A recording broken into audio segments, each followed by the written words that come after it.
and the masters of the universe. I am Adam, Prince of Eternia and defender of the secrets of Castle Grayskull. This is Cringer, my fearless friend. Fabulous secret powers were revealed to me the day I held aloft my magic sword and said, "By the power of Grayskull!"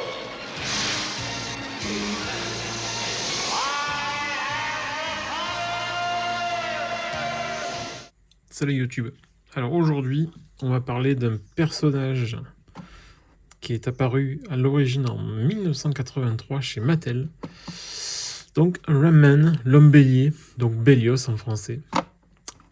Mais moi je me rappelle en tant que Ram-Man, étonnamment, bizarrement, c'est comme ça. Mais Mino, je me rappelle pas vraiment de Bélios. Bon. Et donc là, on est sur la version donc He-Man Masters Universe Ram-Man, Heroic Human Battering Ram Cartoon Collection. C'est un personnage qui a été annoncé en avril 2024 et qui est sorti quasiment un an après.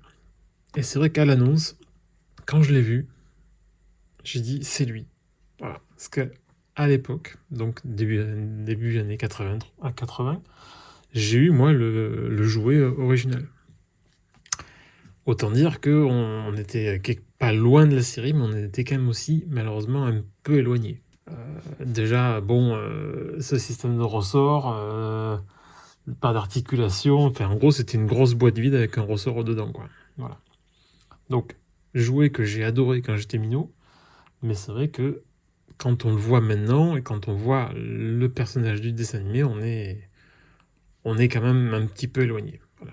Comme malheureusement la plupart des persos à cette époque-là. Et là, cette réédition-là, donc en Cartoon Collection, quand je l'ai vue, j'ai dit, là oui, là on y est. De par la taille, de par la tête, bon, les articulations, ok, les couleurs, hein, tout y est. Comme quand j'ai craqué pour le Orko Origins, bah, celui-là, je me suis dit, il ira très bien avec les autres classiques, enfin Club Grayskull, que j'ai déjà. Parce que oui, celui-là, on va l'ouvrir. Donc, comme je l'ai dit, c'est du Mattel, Cartoon Collection. Là, on voit que c'est pour les 40 ans. Et au dos, qu'est-ce qu'on a? On a une illustration, la maison de Chocotti, parce qu'en fait, on a un petit bonus, enfin, on a un bonus. On a une idole qui est fournie. Et Twist into Powerful Battle Position, oui, sauf qu'il n'a pas la fameuse gimmick du ressort, voilà, qu'on voit ici. Eh ben, il le fait plus. Il ne le fait plus, le pauvre. Et voilà. Il y a des compromis, hein. Soit on a des articulations, soit il saute. Ben, il saute plus. Oui, sinon il faudra le faire sauter, il faudra le jeter. Mais par lui-même, en tout cas, il n'y a plus la gimmick du ressort dans son corps. Bon, j'ouvre ça et on regarde ça en détail. Alors à l'ouverture, donc on a un mini comics qui est fourni, donc Invasion de la Horde, She-Ra, Montana, Bo, Hordak, Leash, mais pas de Ram-Man à l'intérieur, donc c'est plutôt étonnant. On voit Modulok, King Is, bon après tout ce qui est She-Ra, moi je connais pas bien. Ah si, pétard, il est là. Ouais, mais c'est tout, hein.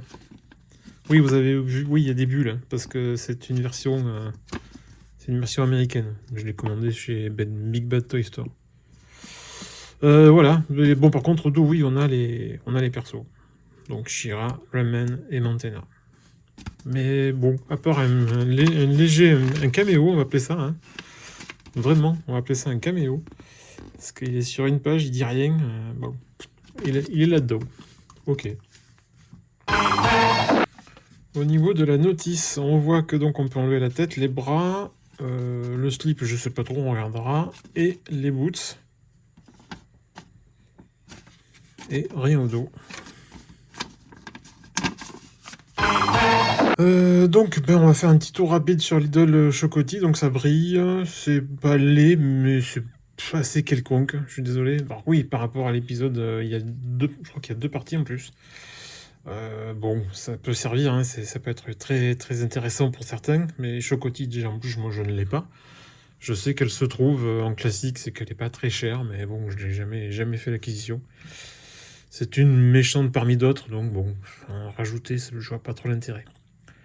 Et surtout, voilà quoi, c'est totalement creux derrière. Il y aurait eu 2 pièces pour la fermer, ou plein, je pense que c'était pas possible. Il faut un moule. Mais avoir une 2e pièce pour fermer derrière, là, voilà. Oui, ça présente bien devant, mais au dos, ça fait un peu cheap, quoi. Voilà. Parce qu'on a les points de fixation pour le visage et l'espèce de diadème en haut, là. Bon, ouais. Voilà, ça a le mérite d'être là, mais ça sert pas à grand chose. Pour moi, en tout cas. On en revient au sujet principal de la vidéo. Ce fameux Ramman. Alors, ben, on va faire tout de suite les articulations. Hein, on va gagner du temps tout de suite.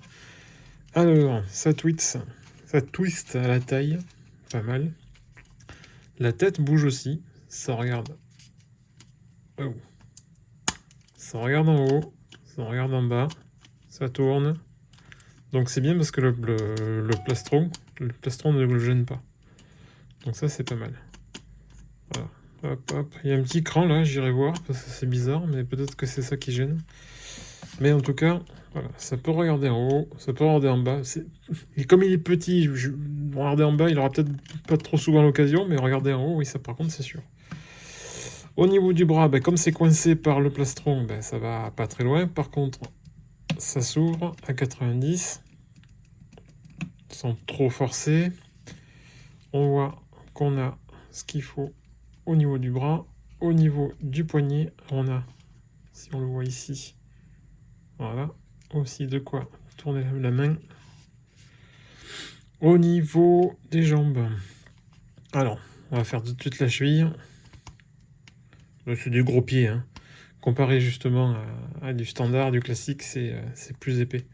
Donc on a la cheville, ça tourne pas. Tiens, ah si, il y a un rocker. Donc ça tourne ici aussi. On a un bootcut, donc on peut tourner le pied. On a un genou qui est assez dur.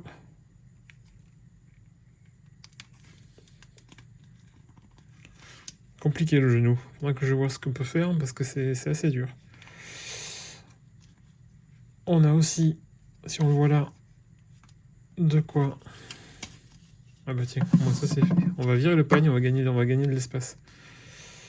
Donc on a un truc là. Ça tourne pas ici. Par contre là c'est censé bouger. Et j'avoue que ça veut pas. Donc ça c'est assez frustrant. Quand ça veut pas y aller, c'est un peu énervant.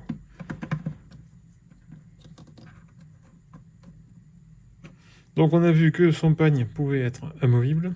On voit d'ailleurs que il y a des petites encoches pour que ça reste bien en place.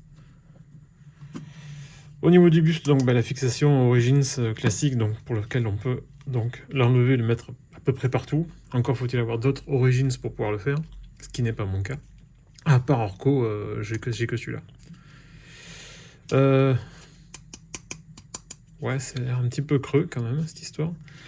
Ce qui est aussi une petite nouveauté par rapport justement au jouet d'origine, c'est qu'on peut lui enlever son plastron. Donc on peut accéder au reste. Par contre, là, on peut lui enlever ses bras également. C'est le même type de fixation qu'au niveau de la taille. Donc on peut bouger tout ça et théoriquement on peut intervertir tout ça avec les autres persos de la gamme. Et au niveau de la tête, ouais, pareil.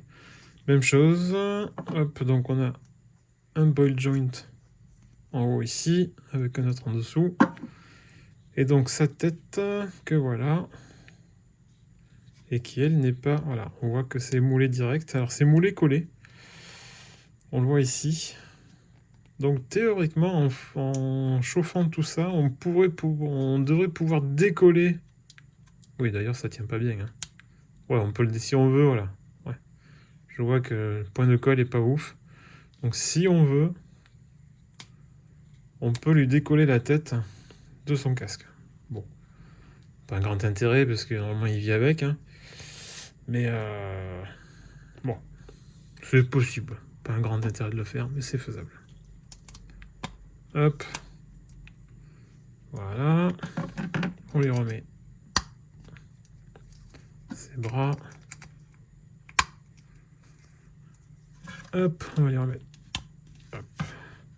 Je crois, hein, je veux pas dire de bêtises, il me semble que dans un épisode, alors il est apparu dans une vingtaine d'épisodes, je crois 22 au total, et il me semble, je veux pas dire de bêtises, que dans un épisode on le voit comme ça, au réveil, un matin ou un truc comme ça, il est sans son plastron, je crois, mais je crois qu'il a bien son casque sur la tête.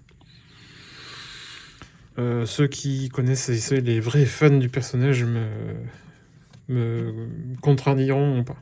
On verra. Donc on voit que par contre il n'y a pas de déco au dos. Il y a les mentions du fabricant.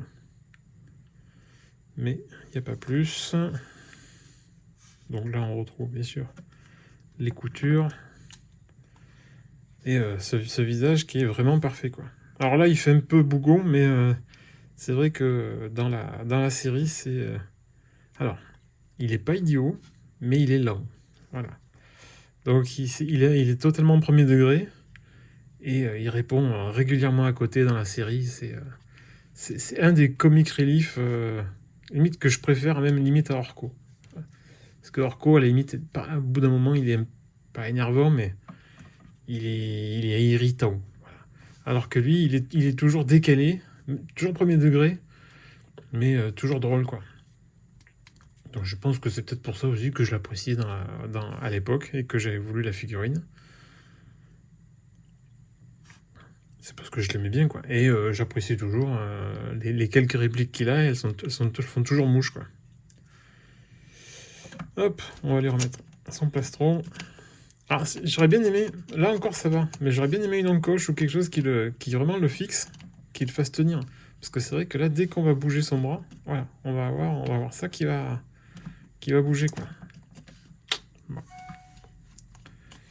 Et donc, le type, il est censé... boing, boing. Voilà, voilou. C'était mon tour le plus complet de Ramen Belios. À plus. Ciao, ciao.